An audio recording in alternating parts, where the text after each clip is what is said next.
যশোরে recently open হয়েছে নতুন একটি স্ট্রিট ফুড ক্যাফে, যার নাম হচ্ছে চাটকা, যেখানে ফুচকা, চটপটি, পানিপুরি, কলিজা, সিঙ্গারা সহ পাওয়া যাচ্ছে ফ্রাইড মোমো, চা, কফি সহ আরো অনেক কিছু। স্পেশালি এই দই ফুচকাটা ওপেন হওয়ার পর থেকে সোশ্যাল মিডিয়াতে এটার প্রচুর রিভিউ দেখছি, অ্যান্ড আমি যেহেতু প্রচন্ড পরিমাণে ফুচকা প্রেমী একজন মানুষ, সো এটাকে তো আমি কোনোভাবেই ইগনোর করতে পারলাম না। তাই ফাইনালি আজকে চলেই আসলাম। যাই হোক, চাটকার এই দই ফুচকা নিয়ে এত কেন মাতামাতি, আর আসলে এটা টেস্ট বেস্ট কিনা সেটারই একটা অথেন্টিক রিভিউ আজকে আপনাদের সাথে শেয়ার করব। তো হ্যালো এভরিওয়ান, আসসালামু আলাইকুম। কি অবস্থা সবার? This is me Ayusha from Mina's Haven. চাটকাতে আসার পরে ফার্স্টে যেটা আপনার নজর কাড়বে সেটা হচ্ছে ওনাদের ডেকোরেশন। ছোট্ট একটা স্পেসকেও যে এত বেশি এলিগেন্ট করে ডেকোরেট করা পসিবল সেটা হয়তো চাটকাতে আসলেই আপনারা বুঝতে পারবেন। যাই হোক, ছোট ছোট টেবিল, ঝলমলে আলো আর এই সিম্পল অথচ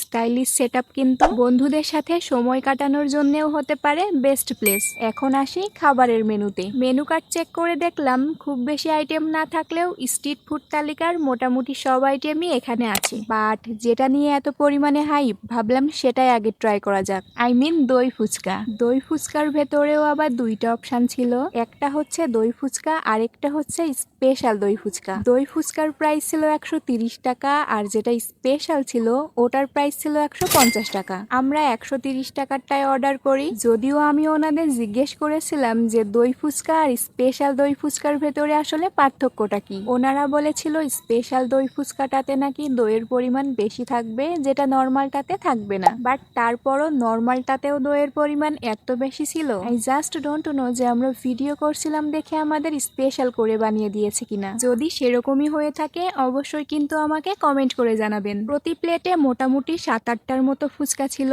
আর ওপরে ছিল ঘন টক দই আর অনেক রকমের মশলা টপিং। ফুচকার সাইজগুলোও ছিল বেশ বড়। যাই হোক, টেস্টের কথা যদি আমি বলি, ভাই আমি একদমই দই ফুচকা লাভার না, but to be very honest this is the best doi fuchka ever. টক ঝাল মিষ্টির কম্বিনেশনে ক্রিস্পি আর দইয়ে ভরা এই ফুচকার টেস্ট যেহেতু ছিল অসাধারণ, তাই খাওয়ার পরে এটা আমার কাছে একদমই ওভার হাইপ মনে হয়নি। তো যাই হোক, এখন ট্রাই করবো ওনাদের নর্মাল ফুচকাটা। নর্মাল ফুচকার সাথে ওনারা 3 ধরনের টক দিয়েছিল, একটা দই টক, আর একটা চাটনি, লাস্ট ছিল ঝাল মিষ্টি টক। এত মজার দই ফুচকা খাওয়ার পর আসলে আমার এক্সপেকটেশন এত হাই হয়ে গিয়েছিল, বাট নর্মাল ফুচকাটা খাওয়ার পরে পুরো এক্সপেকটেশনটাই মনে হলো ড্যামেজ হয়ে গেল। অনেস্টলি স্পিকিং, নর্মাল ফুচকাটা আমার কাছে একদমই ভালো লাগে নাই। এর চেয়ে পৌর পার্কের সামনের দোকানে বেস্ট ফুচকা পাওয়া যায় বলে আমি সাজেস্ট করতেছি। তো দই ফুচকা খাওয়ার জন্য আপনারা চাটকাতে অবশ্যই আসতে পারেন, কজ এটা আমার খাওয়া একটা বেস্ট দই ফুচকা ছিল। বাকি আর কিছু রেকমেন্ড করতে পারতেছি না।